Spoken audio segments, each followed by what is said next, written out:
Hello, everybody, and welcome to The GOAT, where we debate the greatest sports questions and let you decide. I'm your host, Jeff Lambert.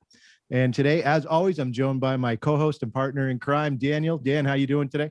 Man, I'm fantastic, man. I couldn't tell you. I'm having such a wonderful day. Well, that's just great to hear.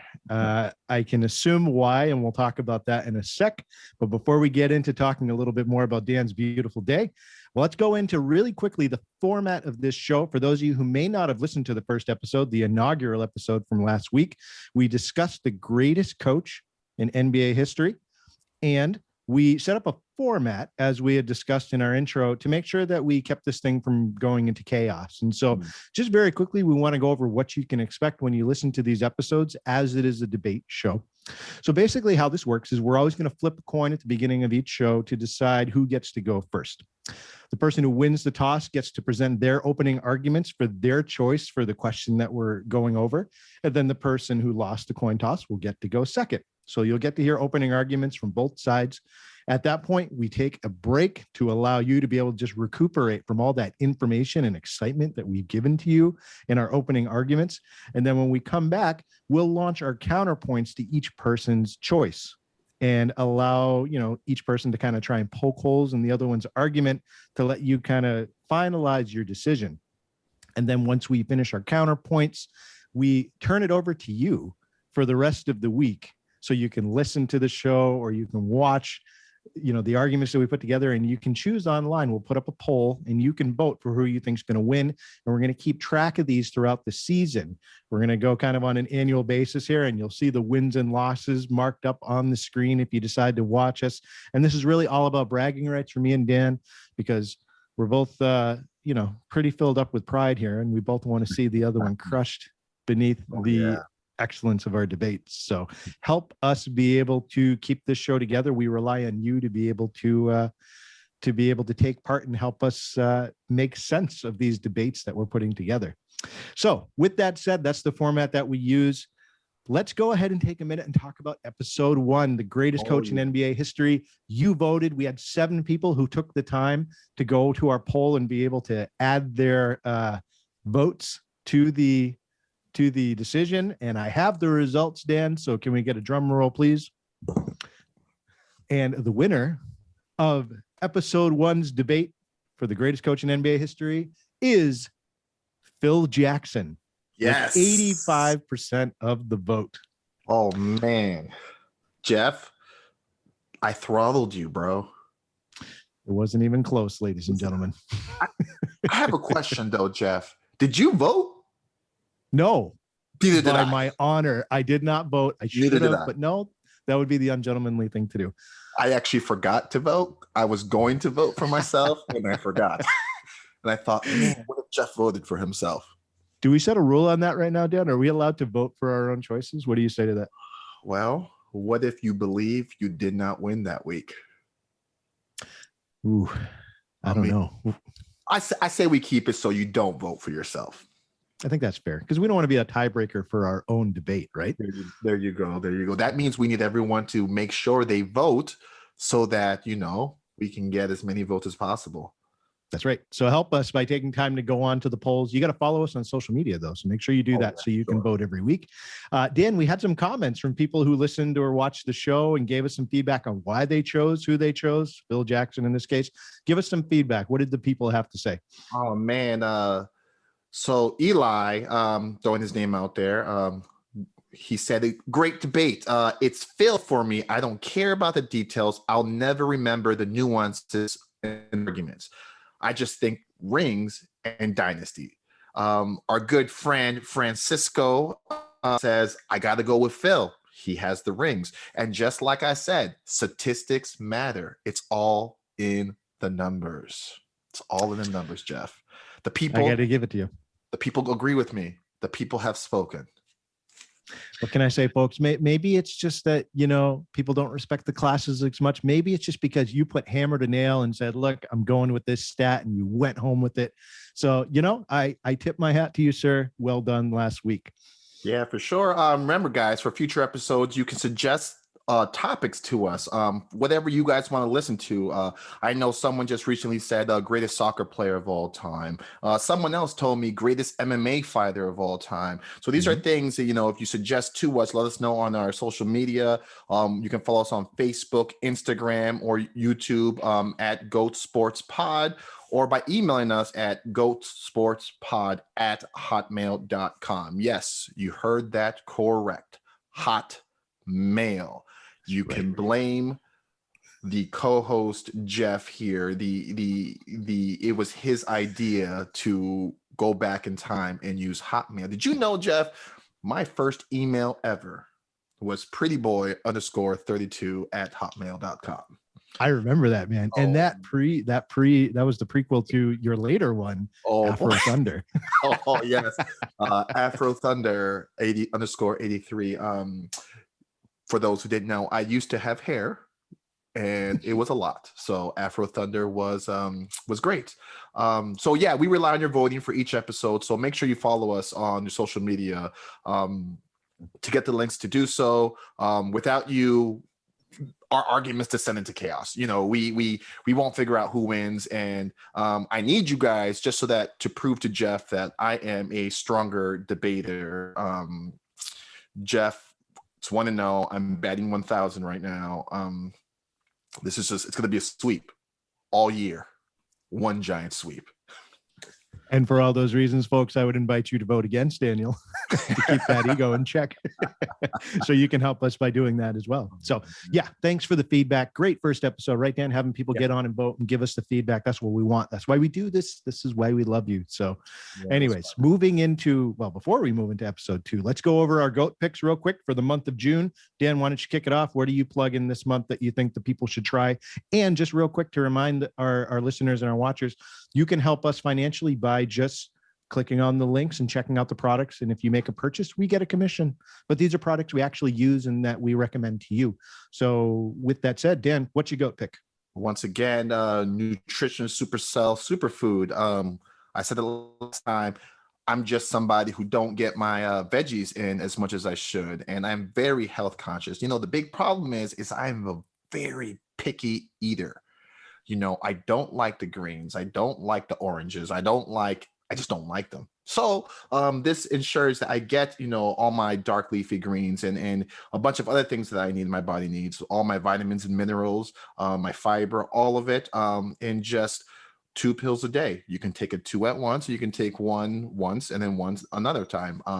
This is a perfect way to get these to detoxify yourself, to make sure you are regular, because some people aren't because they don't take their vegetables. So this is a great way to stay on top of your health, preventative risk, getting older and everything. So that's my pick. Nutrition Supercell Superfood. I live by this. It's been amazing. I feel fantastic since I've been taking it regularly every single day. And you can find it on the link that you guys will see. All right. Thank you, Dan. And for my GOAT pick for this month, as I mentioned last week, I'm recommending a product called the Lark water bottle. That's LARQ. If you live in an urban area like me, it can be a challenge to find clean drinking water on a regular basis. Sometimes you're at the park or you're at a gym and you see the water fountain, but the quality is very questionable, especially with the stuff that goes into a lot of these treated water supplies. So the Lark water bottle actually disinfects your water by using electromagnetic means within the bottle. And so you fill it up, and within a minute, it actually disinfects your water, completely sanitizes it. And so you can be sure every time that you're drinking clean water. This is great, like I said, for people that live in urban areas who have to fill up a water bottle on a regular basis. This is also great if you spend a lot of time outdoors and you're backpacking or taking short hikes and you want to be able to have a way to be able to clean water when you're not necessarily in a place where you have easy access to it. So with that said, Dan, let's jump into today's topic. The worst team in professional sports. As I mentioned to you, we flip a coin at the beginning of each debate because we put up an emphasis on the rules. We make sure that we want to run this in an organized manner. So let's go ahead and flip that coin.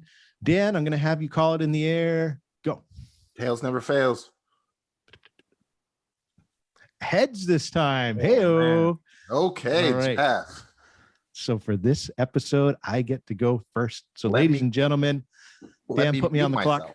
Let me put, you're on the clock. I need to mute myself because if not, I'm just going to try to jump in there. So you're on the clock, Jeff.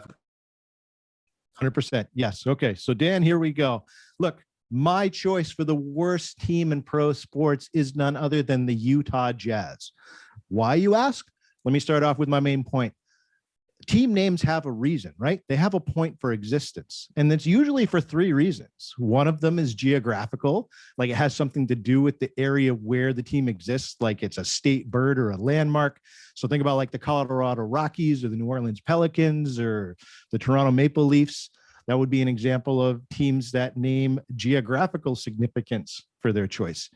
You could have teams that choose names based on like cultural background. So it could be like a population, ethnicity, or groups that are critical to the founding of a city. So think like the Boston Celtics or the San Diego Padres or the Columbus Blue Jackets. Those would be examples of that. And then you've got teams that choose their names based on like economic factors, maybe jobs that the city depended on historically, like the Steelers, the Pittsburgh Steelers or the Detroit Red Wings. The Utah Jazz, ladies and gentlemen, they don't meet any of these criteria. Is the name Jazz tied into something physical about the state of Utah? No. Is it tied into the state's cultural identity? No. And did Jazz somehow impact the growth of the state of Utah? No. So for all three, we have to look at a hard truth, and that's that the Utah Jazz, the Jazz itself, it's a bad fit for a team that was never corrected. Now, you may be asking yourself, how did Utah get the name Jazz? It's a good question, and I want to go very briefly into how it got to this point. So the Utah Jazz, that was actually not the original name that the state chose. The name actually comes from where the team originated, which was in New Orleans. The New Orleans Jazz were an expansion team that started in the NBA in 1974. And they actually came out the gate swimming in New Orleans. They immediately traded a couple of draft picks for Pistol Pete Maravich, who was unfortunately in his 30s at the time. And he was supposed to be the big attention getter for fans to come and check out this new expansion team. But the team never did well. They drew fans, but they never played above 500. They couldn't get any investment from local corporations or small businesses. And Dan, get this, Louisiana had an 11% amusement tax that they called it, where basically if you were lumped into that category, you had to pay that on an annual basis. And basketball was lumped into that amusement tax. So the team already is paying these exorbitant fees. They can't get the support from the local businesses or corporations. The fans showed up, but that's about it. So listen, overall, they were embraced, by New Orleans, but ownership made a decision, we got to move. And so the team was relocated to Utah. So there you have it. They put their roots down, and to give credit to the Utah fan base, they were all about having the team there. There was immediate draw. So Utah embraced this new Jazz team, right? And it only took them 3 years to become a playoff team. So now that you have the history of why Utah or why the Jazz moved to Utah, I just want to go over real quick. The name, why did they keep the name the Jazz? There's a reason. When the team was traded in 1979, relocated to Utah, they made the mistake of not getting the official name change request into the league by the time the season started. So it was kind of like oops, okay, I guess we're stuck with it type of situation. So this new team that was relocated to Utah kind of had to go with it just because of the fact that management and the owners of the team didn't make the change the way they were supposed to in terms of timing. So that's why the name stuck, at least initially. And they kept the same colors too, Dan. Like, the Mardi Gras colors, they just kept those. So you've got the Utah Jazz with these Mardi Gras colors and the name that doesn't really fit any sort of cultural identity of the state. And they just start playing because they couldn't change it at that point.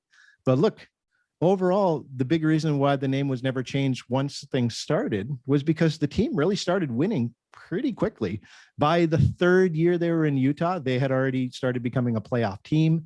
And then 6 years into the move, that's when the Stockton Malone era started. So that lasts, and they're making continual deep playoff appearances. And then you would think after Stockton and Malone retired, there would be that dip. And then maybe there's kind of a looking at the team name. No, because remember you had Andrei Kirilenko and you had Carlos Boozer and you had Darren Williams show up kind of out of nowhere, and the team continued to do well and make the playoffs.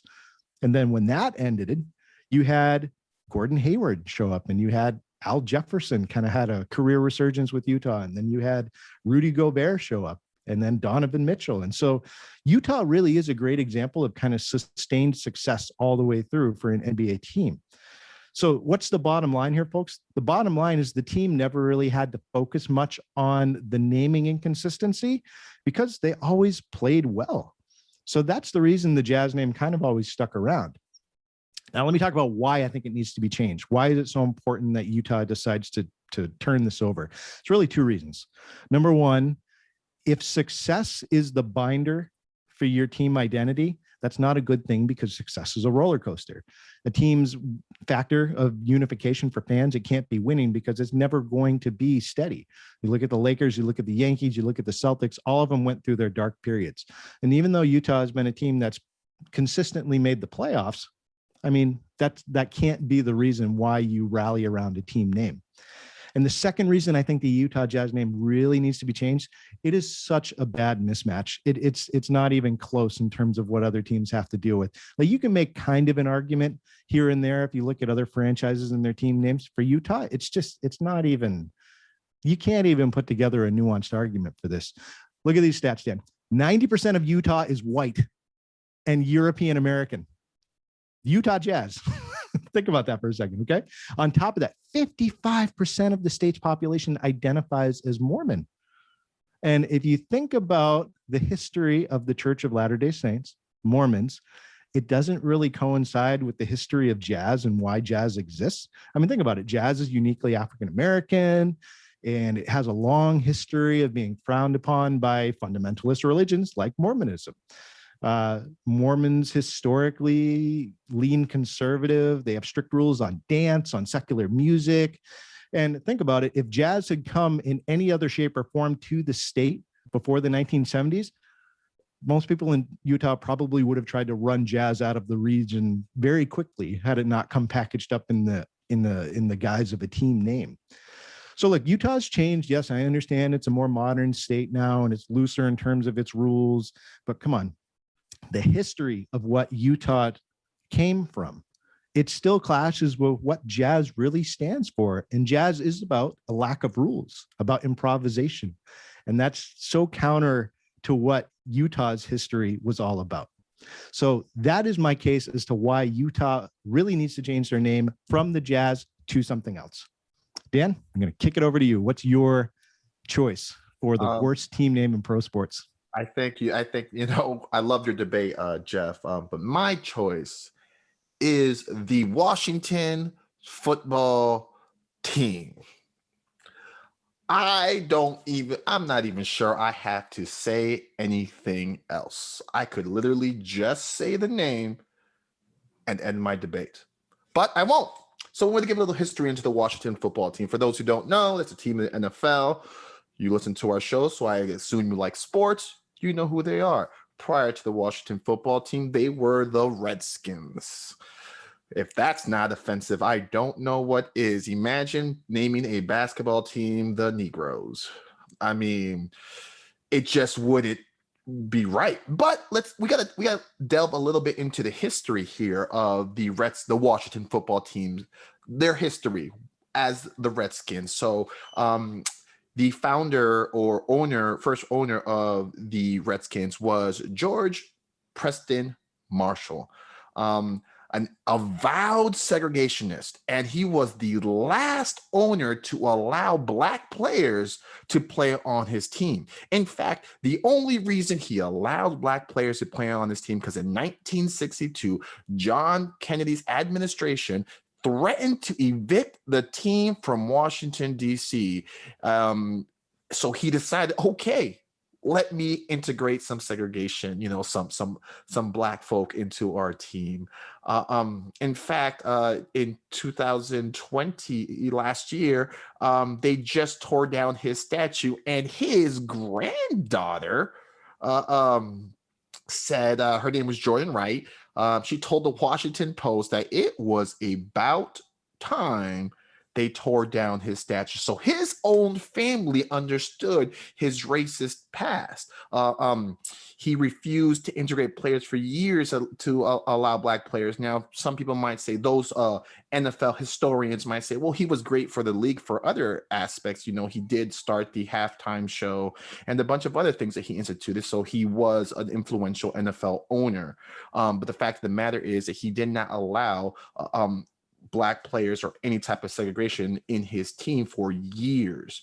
Now, why did he choose the name Redskins? Well, the Washington D.C.'s was called the Boston Braves at one point, and they actually played in Fenway Park. But as they were going to move, he wanted to differentiate himself from the Indians Baseball Club. So they chose the Redskin name.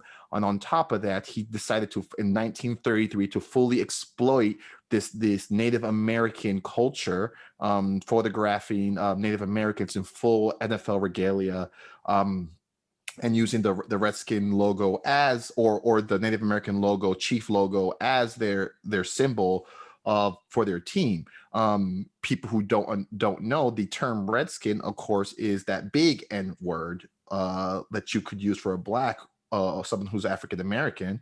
That would be the equivalent of using this Redskin term, which is why it was such a debate for years and years. And then finally they decided to change to the Washington Football Team. Now that we got a little brief history on the Redskins and their history and owners' history of racism, we need to discuss the Washington Football Team. We understand that European soccer or football teams, I'm sorry for those who football, or if you're American, soccer, they call themselves so-and-so football club.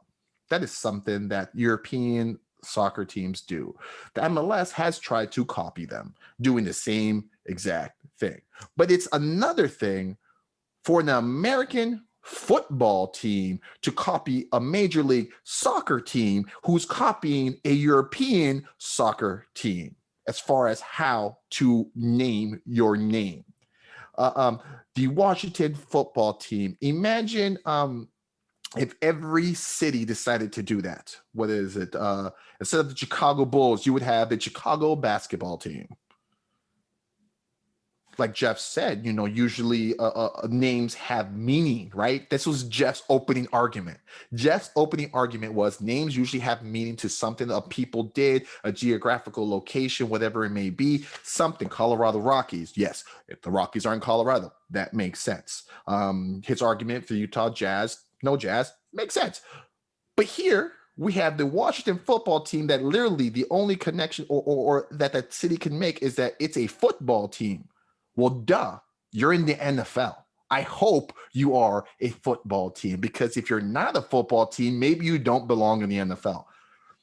Also, and this is kind of a funny one, the initials for the Washington Football Team is WFT. If you read that fast, you're going to read WTF. And it could very well be that many fans of the Washington Football Team is thinking WTF.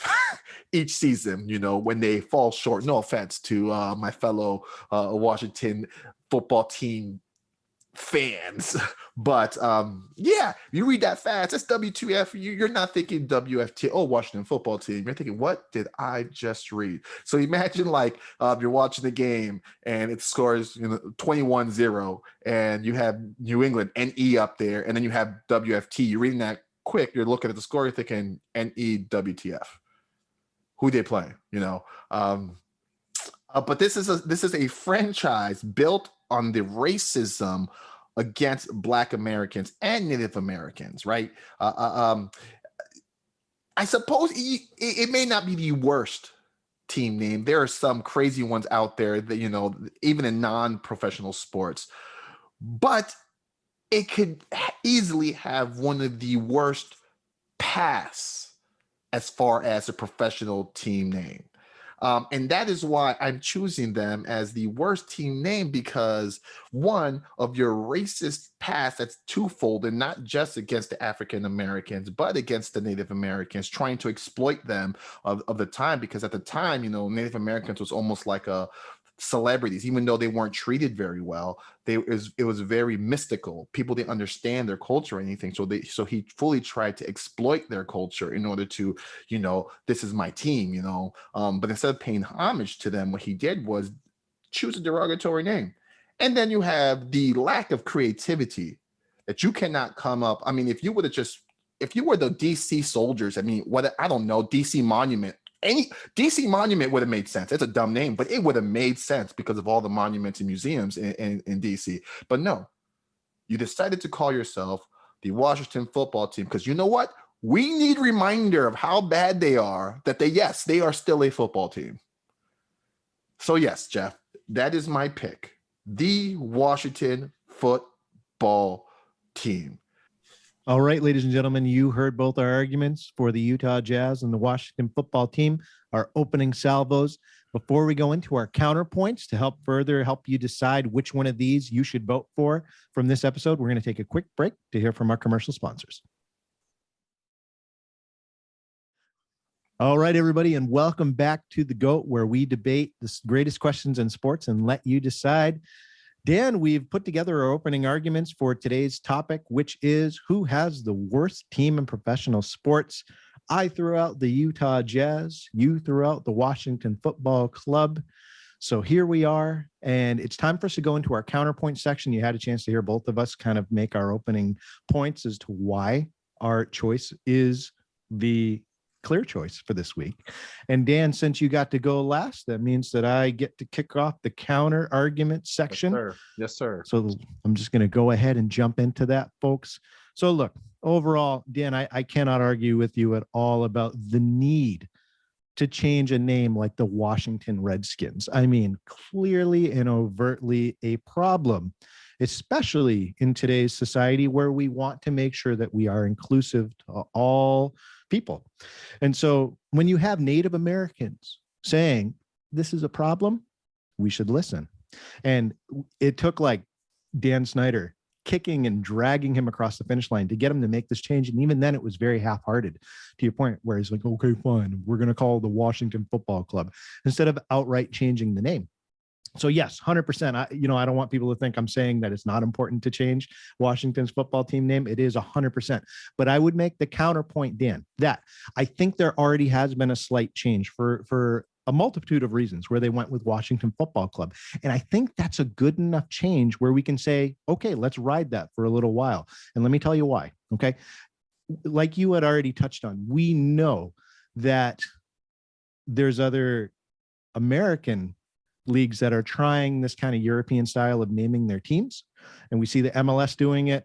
Really, every team has kind of gone over to this, except for maybe some of the holdovers, like the New England Revolution, where we grew up. Like they're one of the final holdovers. A lot of the other MLS teams have switched over their names to those kind of Real Salt Lake or this City Football Club or FC, this. I get it. The reason I think that it's a good change for the NFL to try this is because, yes, we live in the United States. European crossovers don't necessarily help, but it is no secret whatsoever that the NFL has plans and eyes on expanding into Europe at some point. And I would say it's not even that far-fetched. I would say in the next decade, there's a really good chance that we could see a club in Europe, particularly in London, very soon. And so by adopting this name in Washington, it kind of tests the waters for naming a team after the city or putting the city first, as opposed to choosing some sort of mascot name. And so I think Washington will eventually change it. I think it's a worthwhile change in the sense that let's see if this works, because if it does stick, and it seems to be with at least some Washington fans, the change for allowing European clubs who may join the NFL in future years, it'd be a little easier for them to make that switch. So that's one reason I think that the team name has already been changed, in Washington, and I think that's good enough. So that's one thing. The second thing I wanted to bring up overall is that the Utah Jazz, why keep it? You know, this is a team name. If you look at all the other ones, it's just why keep it? There's no reason. Like I said, the three big reasons why a city names a team, none of them apply to Utah. So let's think about this like just in general overtures. Utah has never won an NBA championship. So if you're making the argument, oh, we should keep the team name because it has a deep like legacy dynasty attachment to it, you can't make that argument because they've never won any chips. Like you can make that argument for the LA Lakers. Okay, there's not a lake in in Los Angeles, but at least they've got that winning history and bringing home championships where you can back it up and say, okay, fine. But you can't do that in Utah. So that's one reason that I just want to make. The second thing is, again, and I have to go back to this point, there is zero affiliation to the team name by the team itself. So there's no connection between the city and this team name. As a matter of fact, if you look at Utah's logo, they don't even have any references to Jazz in the logo. It's literally letters and mountains behind it, the current team logo. So there's not even like a current Utah Jazz callback to the team's significance. So there's that. They have in the past had logos, I think in the 80s and the 90s, where they used the Jazz note, but that's gone. The closest you can find right now of the Utah Jazz actually having some sort of jazz element in their marketing, they have their mascot. It's called Jazzy Bear. That's it. That's like the extent of them trying to insert some jazz elements into their franchise. So it's not there. So look, the reason I think it's so important overall is, look, team names, they can do wonders for marketing and tourism. If Utah, I mean, yeah, I guess they can have small elements right now, and they do. They cultivate the arts and they have a small jazz scene going. No one's going to go to Salt Lake City on vacation to experience the vibrant jazz culture of Utah. This is not going to happen. So if you can make that team name change in Utah, it could be really good for the cities and just the tourism and the economy of Utah. It could be much better if they can make this change. So I have some ideas for what they could update the name to. So let me run them by you. You can give me a thumbs up or a thumbs down on this one. So my first pitch, Utah governor, I know you're listening. And Mitt Romney, if you're listening to the senator from Utah, feel free to pitch these back to the right people. First idea I have for a replacement name for the Jazz. Number one, the Utah Stars. Let me tell you why. Don't like it? Well, hear my reasoning. Okay. The Utah Stars is actually the name of the basketball team that existed before the Jazz moved there. There was a team in Utah before the Jazz, and they were a moderately successful squad, and they existed in the ABA. But when the ABA folded, they didn't make the move over to the NBA, the merger. So if you brought back the name the Utah Stars, you could highlight the city's roots for basketball's founding years. It was a successful team, and you're bringing back that historical element, like I said, that's so important. So that's one. Second team name idea, the Utah Red Rocks. Okay. Well, look, the reason I'm suggesting this one is because I think that Utah has so many national parks, and it's a great place to go if you're into camping or ecotourism. And they have all these parks, and a lot of the highlighted sections in those national parks are those red rock cliffs that you can see. So it ties into the geographical landscape of Utah. Third idea, the Utah Saints. I mean, that's obvious, right? Utah has very deep historical religious roots. I mean, they were founded as a religious refuge for Mormons. So by using the term saints, which is big in the Latter-day Saints denomination, you kind of call back to those religious roots. And then for my last suggestion for a team name change, what do you think of this one? Let's lean into the European Football Club idea and call them Real Salt Lake. It kind of matches what Washington's doing with their name, where you can get that European element into it, and it highlights the most famous feature of Utah, which is Salt Lake, the Salt Lake. So there you go. Those are my four. Those are my counterpoints, Dan. Overall, I think Utah needs it the most. I think that Washington has made a name change already that is interesting to see how it plays out. So I don't see any reason to change it further at this point. The Jazz need it a lot more. All right. So my rebuttal first, I'll start with the Jazz. Jeff made a great point that Utah has literally no history of music, right? And it's interesting because if you watch a Jazz game or you attend a Jazz game, they will have the whole Mardi Gras theme there. Right, they're wearing the beads and everything. It's crazy. And again, the big thing is that the team did start in New Orleans, and they were there for 5 years. Not successful, right? And after posting the worst record in the NBA that year, they moved from New Orleans to Utah.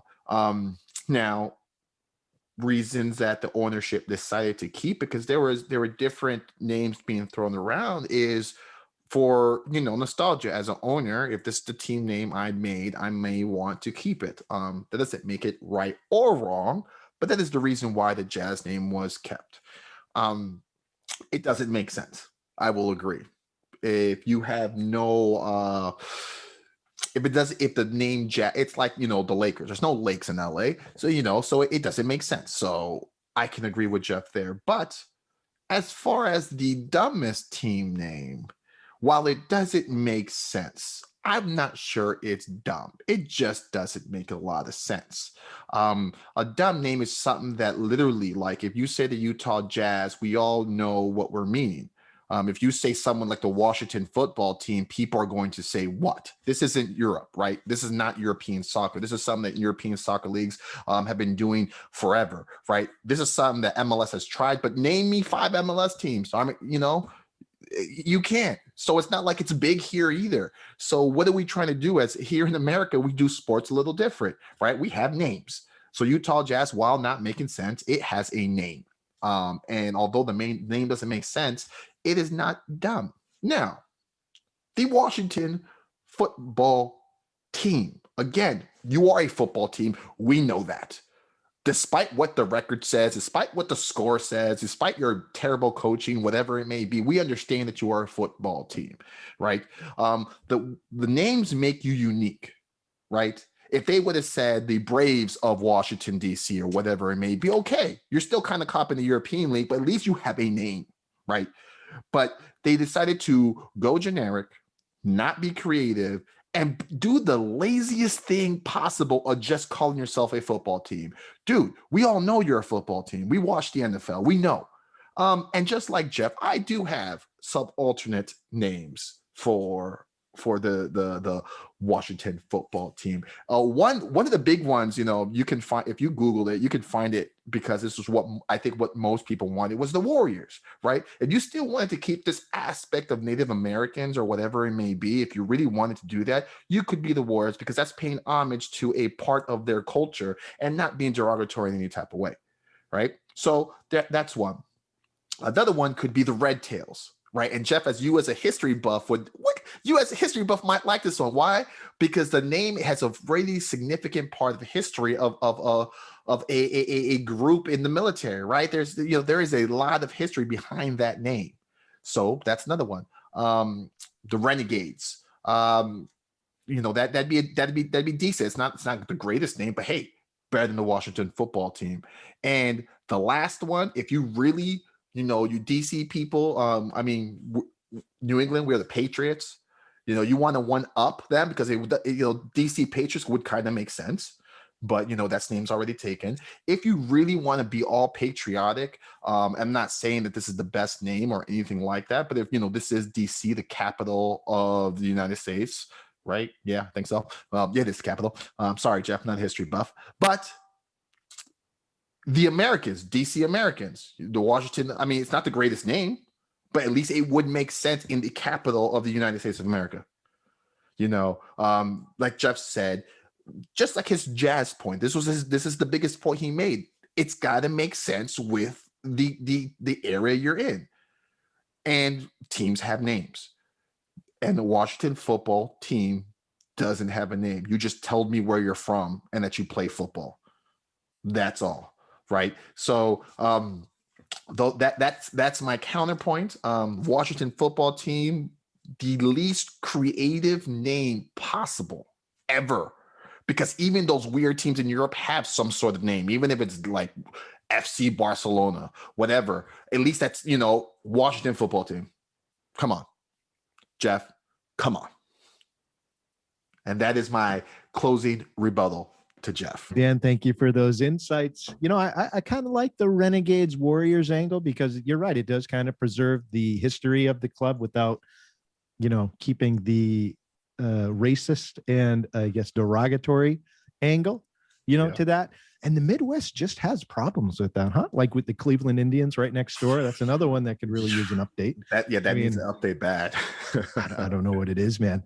So yes, there you have it, folks. Those are our choices for who has the worst team name in pro sports. And we gave you a little bonus there of throwing in some possible future names. Dan, do we get a commission if like the cities decide to pick one of our names? Is that how this works? Listen, if the city picks our names, listen, we're coming. We're giving you a call. We are. And we have it on tape. We're hiring lawyers. We're going right to it for copyright infringement. Oh, yeah. So we'll see what happens. But overall, folks, those are our picks. Tickets, though. Yeah, I would too. I agree.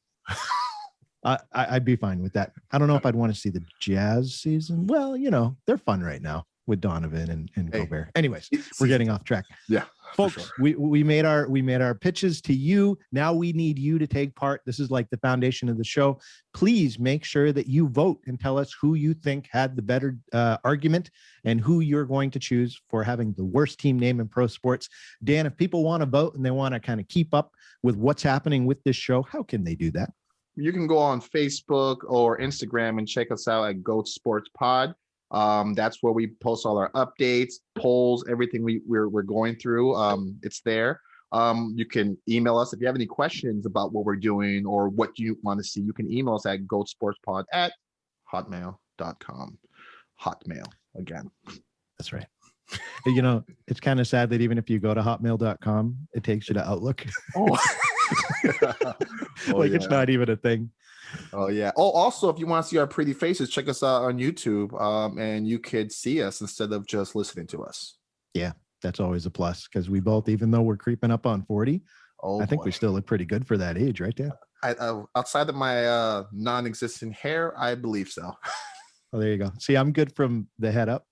Oh, boy. With the hair and everything. I'm working on everything, below, but we'll get there. And I'm happy to give you any of my hair if you want to do a trade. So I don't think your hair would look properly on me.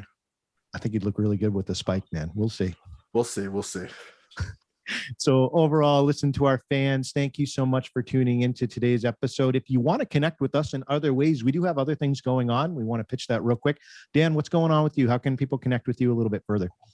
So I also have a YouTube page and Facebook page for Endurance Cross Training Fitness. It's a business me and my wife run. It's a fitness business.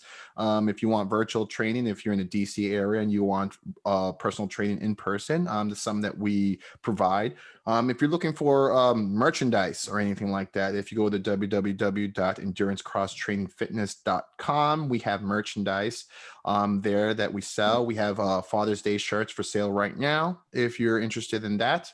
But yeah, check us out. Very cool. I'm a fan myself, and I gotta get myself some merch from your store as well, Dan. For me, overall, I have another podcast. I kind of do a lot of podcasts, not only for the job but personally. But I run another show called Rounders: A History of Baseball in America.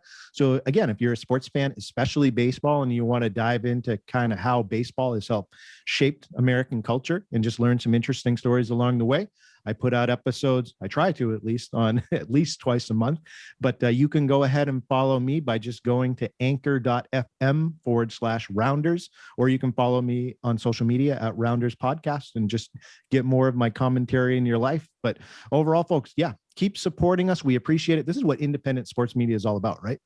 We'd love to hear from you guys. Again, email us, comment on what we have to post, because we want to do what you guys want to hear. So you let us know. You want to hear a debate, you want to hear us go toe to toe, let us know. And the outcome, we all know what it's going to be, but Jeff will put up his fight. We'll see, folks. But overall, thank you so much for tuning into the show. We're very grateful for your making us a part of your day. And remember, connect with us how you can, and we'll see you on the next episode. All right, guys, we'll catch you later.